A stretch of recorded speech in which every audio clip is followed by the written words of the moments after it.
नमस्कार मेरे प्यारे मित्रों। मैं आज आपके सामने फिर एक नई क्लास के साथ आया हूँ।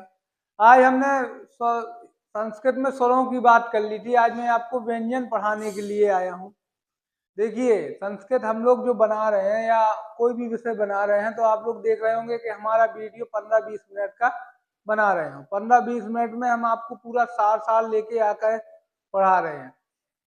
हमारा प्रयास है कि आप चलते फिरते टेट पास कर लें, इसलिए से बहुत कम समय में और बहुत बिल्कुल आपको पॉइंट टू पॉइंट पढ़ाने का प्रयास किया जा रहा है। तो हमारे साथ बने रहिए, बड़े आसानी से सारे विषयों का आनंद लीजिए। और सर्दी भी बहुत पड़ने लगी है तो बढ़िया से आराम से लेट कर पकौड़े खाइए और संस्कृत के व्यंजनों को पढ़िए। घर के व्यंजन के साथ संस्कृत के व्यंजन भी पढ़िए। आइए अब बात करते हैं हम व्यंजन की। व्यंजन जो है वो हमारा व्यंजन व्यंजन का हमने लिखा हल। संस्कृत में हल क्यों कहते हैं? क्योंकि हल प्रत्याहार के अंतर्गत आपका व्यंजन आता है, इस वजह से आपको इसको हल कहा जाता है। अब हम अगर बात करें कि व्यंजनों को कितने भागों में बांटा जा सकता है तो मुख्यतः 3 भाग हो सकते हैं आपके: स्पर्श व्यंजन, अंत्यस्थ व्यंजन और ऊष्म व्यंजन। ये मुख्य रूप से 3 भाग हैं।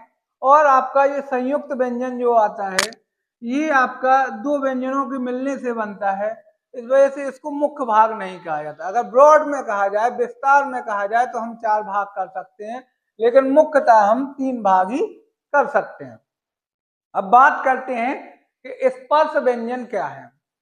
स्पर्श व्यंजन वे व्यंजन हैं जिनको हमारे बोलने पर हमारी जीभ कहीं ना कहीं टच करे, जिस अंग को वो हमारे स्पर्श व्यंजन कहते हैं। मुख में बहुत सारे अंग होते हैं आपके, कंठ है, तालु है, मूर्धा है, दंत है, ओष्ठ है। इन सबको कहीं ना कहीं स्पर्श कर रही हो तो वो हमारे स्पर्श व्यंजन कहे जाएंगे।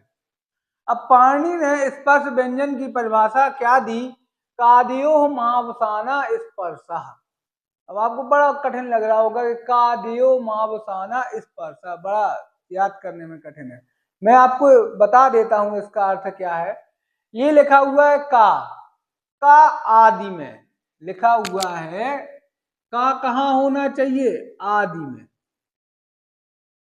मां अवसाना, मां कहाँ होना चाहिए? अवसान में। अवसान में। का आदि में, मां अवसान। का आदि में, मां अवसाना, अवसान में होना चाहिए। तो आपका क्या बन जाएगा? कादयो मावसाना स्पर्शा। का आदि में का अर्थ है कि का आदि माने होता है प्रारंभ, यानी का प्रारंभ में हो और मां अवसान में हो। यानी अगर का से लेकर मां तक के सारे व्यंजन आपके स्पर्श व्यंजन कहे जाएंगे। याद करने की बिल्कुल जरूरी नहीं है कि आप सोचें कि बहुत याद करना है हमें, तो बिल्कुल याद नहीं करना है। आपको केवल समझ लेना है। आपको 4 ऑप्शन मिलेंगे जिसमें लिखा हुआ काद्यो मावसाना और वहां पे आगे होगा डॉट डॉट डॉट। तो हम ये समझ लें का आदि में है और मां अवसान में है, तो कौन सा होगा? हमारा स्पर्श व्यंजन होगा।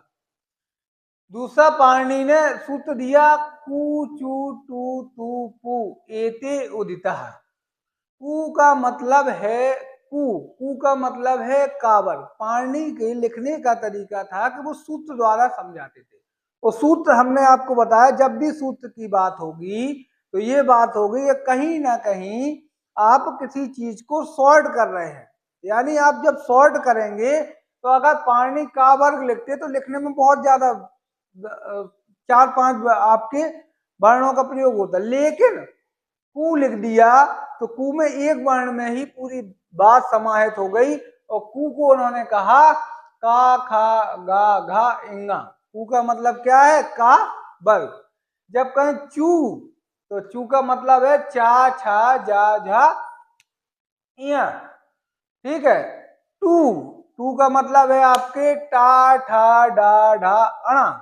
और अगर कहें तू तू तू मतलब तू मतलब वो नहीं जो आप कहें तू तू तू तू लड़ने लगे एक दूसरे से, वो वाला तू नहीं। तू का मतलब है आपके ता वर्ग, ता था दा धा ना।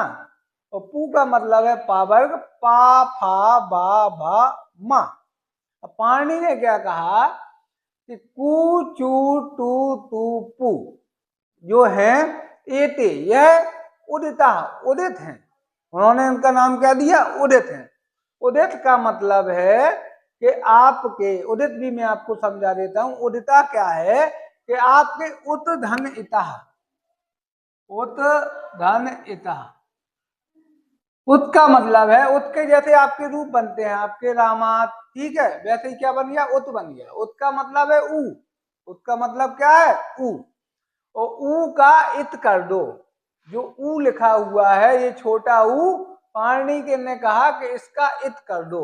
और जब भी किसी चीज के इत करते हैं तो इत का अर्थ होता है तस्य लोपा, उसका लोप कर दो। यानी ऊ का इत करने के बाद उसका लोप कर देंगे तो का अकेला बचेगा, तो का वर्ग हो गया, चा वर्ग हो गया, टा वर्ग हो गया, ता वर्ग हो गया, इनमें सबका लोप होना है, इसको ऐसे कहा जाता है। तो अब आपसे पूछ लेगा कू चू टू तू पू, तो इसका मतलब आप समझ गए ना कि कू चू टू तू पू एते उदिता, यानी ये सब उदित वर्ण कहे जाते हैं। तो पूछ ले उदित वर्ण कौन है, पेपर में तो आप बता देंगे स्पर्श व्यंजन है। पूछ ले आपके कि कादियो मावसाना क्या है, तो कादियो मावसाना का आदि में, मां अवसान में, यानी स्पर्श व्यंजन है। बहुत सरल बात है। अब बात करते हैं का वर्ग, फिर चा वर्ग, ये सारे के सारे क्या कहलाते हैं, स्पर्श व्यंजन। अब देखिए इसमें से कुछ व्यंजन आते हैं, जैसे हम कहते हैं जिन्हें, जैसे लिख दें यहाँ पे चा छा जा झा, इन व्यंजनों को कहा जाता है आपके चा छा जा झा, इनको कहा जाता है स्पर्श संघर्षी, स्पर्श संघर्षी। स्पर्श संघर्षी का मतलब है कि आपके जो संघर्षी हैं, संघर्षी व्यंजन हैं आपके ये ऊष्म व्यंजन। और स्पर्श संघर्षी का मतलब है कि जो स्पर्श व्यंजन है और उनको आपके बोलने में संघर्ष पैदा होना। संघर्ष के लिए हमें लड़ाई नहीं लड़नी होती है अंदर। संघर्ष का मतलब है कि जब अधिक हवा निकले तो हमारे स्वर तंतुओं में थोड़ा सा घर्षण ज्यादा होता है, उसको कहते हैं संघर्ष। तो हमारी बात करें कि स्पर्श ऐसे व्यंजन जिनको बोलने में संघर्ष उत्पन्न हो रहा है, वे हैं हमारे चा छा जा झा, इनको बोलने में स्पर्श होता है, तो इसलिए इसको कहा जाता है स्पर्श संघर्ष। यानी स्पर्श भी है और साथ में संघर्षी भी है, तो इनको कहा जाता है स्पर्श संघर्षी। अब देखिए हमारे जो कुछ वर्ण है यहाँ पर, जैसे ये पंचम वर्ण है, पंचम वर्ण यहीं पर लिख दूं मैं आपके, ये आपके पंचम वर्ण है। इन वर्णों को कहा जाता है अनुनासिक, अनुनासिक। यहां पर लिखे देते हैं इंगा, या, अणा, ना और मा, इनको कहा जाता है अनुनासिक वर्ण, अनुनासिक वर्ण। यानी इन्हीं स्पर्श व्यंजन में आपसे पेपर में पूछ लेगा कि अनुनासिक वर्ण कौन से हैं, तो आप बता देंगे पंचम वर्ण है इंगा, इया, अणा, ना और मा। इन सबको आपके अनुनासिक वर्ण कहा जाता है। चा छा जा झा, इनको आपके स्पर्श संघर्षी वर्ण कहा जाता है। अब बात करते हैं आपके अंत्यस्थ व्यंजन की। अंत्यस्थ व्यंजन जो है आपका, अंत्यस्थ का मतलब होता है अंदर से, यानी अंदर से आपके आवाज निकलेगी, वो कहलाएगा अंत्यस्थ व्यंजन। यानी आपको पेट पर जब आप फील करेंगे तो या वा रा बोलने पर आपके पेट पर अंदर से थोड़ा सा ज्यादा दबाव सा महसूस होगा। आप बोलिएगा या, तो आप देखिएगा आपका पेट अंदर की तरफ दब रहा होगा, यानी ये अंदर से निकल रहे होंगे। आप मेरे साथ बोलिएगा या रा वा ला, तो पेट ये आपका अंदर की तरफ जाएगा, यानी अंत्यस्थ व्यंजन है, ये आपके अंदर से निकले हैं। इनको कहा गया यणु अंत्यस्था। इसको अलग अलग कर लें अगर हम, यहाँ पर अलग अलग कर लेते हैं, यणु, यणु, ठीक है, और फिर अंत्यस्था,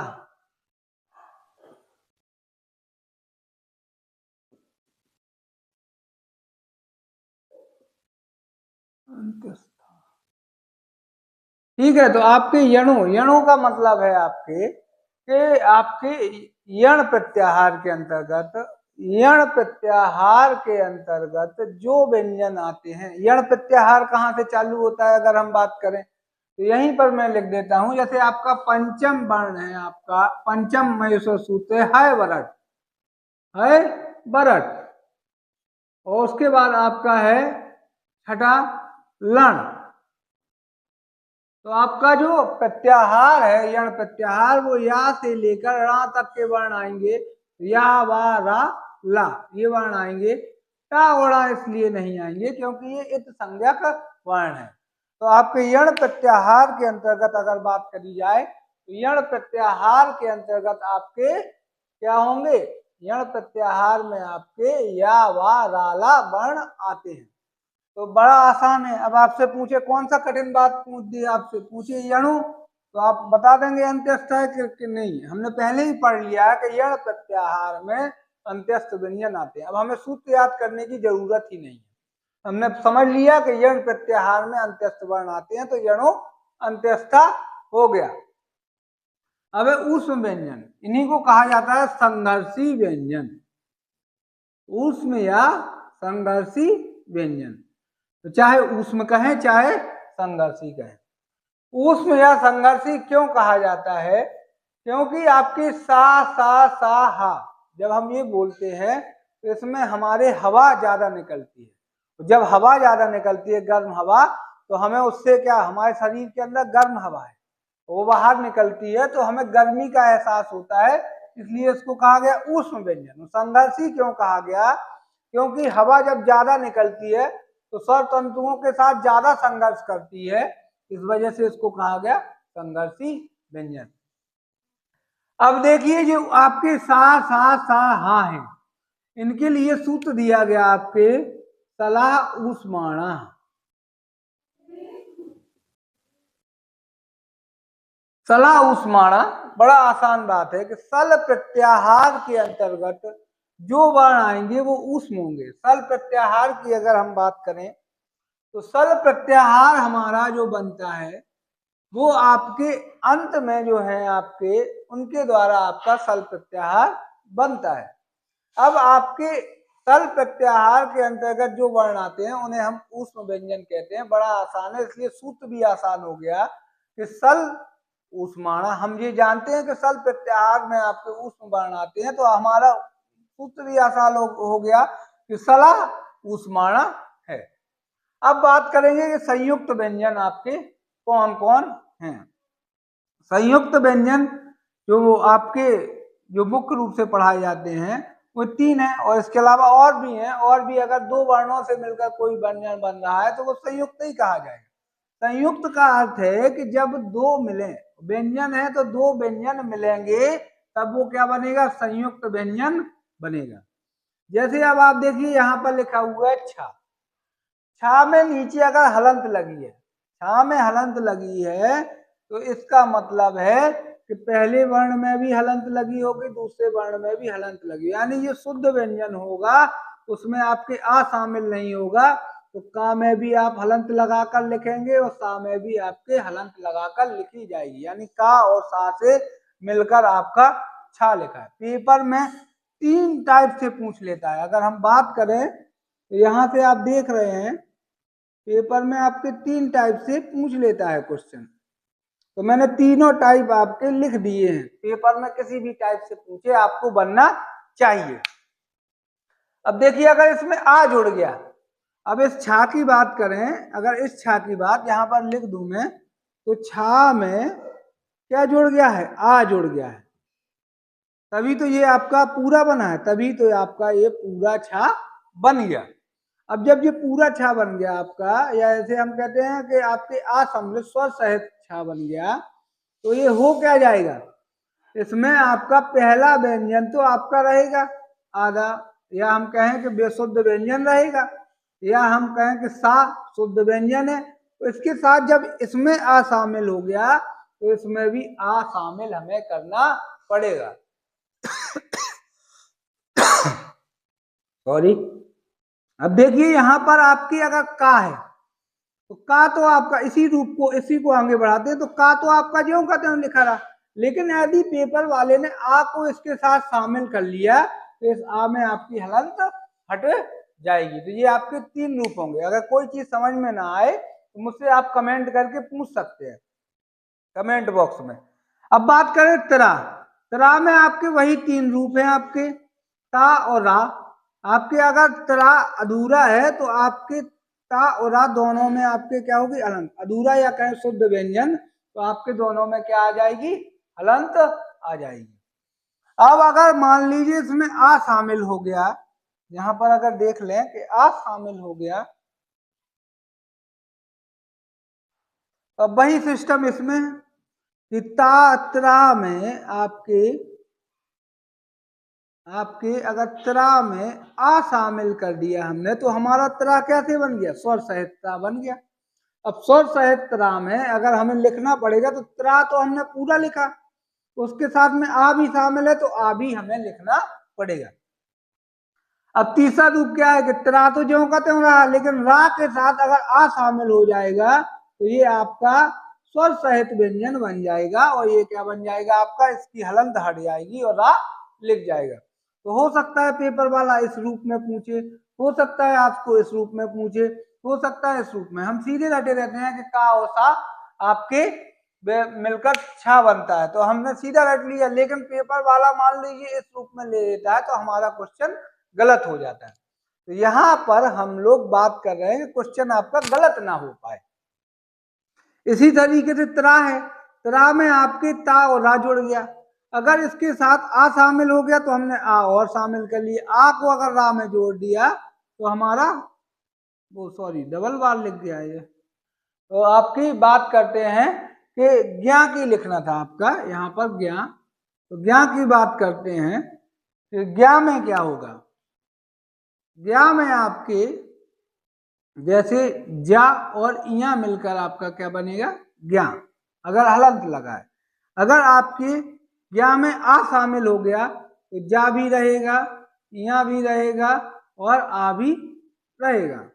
अब अगर फिर इसकी बात करें कि जा तो ज्यों का त्यों, यहां पर समझाते हैं, इया में अगर आ शामिल हो गया तो इसकी आपकी हलंत हट जाएगी और इया आपका ऐसा बन जाएगा। तो इस तरीके से आपके ये मैंने बताया, इसके अलावा और भी वर्ण हैं, आप किसी को भी संयुक्त लिख सकते हैं। जैसे हमने कहा सदा, तो आपका क्या बन जाएगा, सा और रा, अगर दोनों में हलंत लगी है। उसी तरीके से आप इसको कर सकते हैं, अगर आपके सरा में आ शामिल हो गया तो सा आपका आधा और रा आपका अगर शुद्ध व्यंजन जिसे कहते हैं, आधा कहें या शुद्ध व्यंजन, तो बोल चाल की भाषा में आधा कहते हैं, वास्तव में सही ये है कि ये दोनों शुद्ध व्यंजन लिखे हैं, उसके साथ में आ भी शामिल हो जाएगा। और जब इसको तीसरी बार में करेंगे तो हमारा या तो सा और रा के साथ आ मिलने पर हमारा रा बन जाएगा। तो ये मैंने आपको व्यंजनों के बारे में पूरी क्लास बताई है, और आप देखिए इन व्यंजनों से अगली क्लास में आपके लिए लेके आऊंगा उच्चारण स्थान की। मेरे साथ बने रहिए और मैं आपको संस्कृत को बिल्कुल आसान बना दूंगा। धन्यवाद।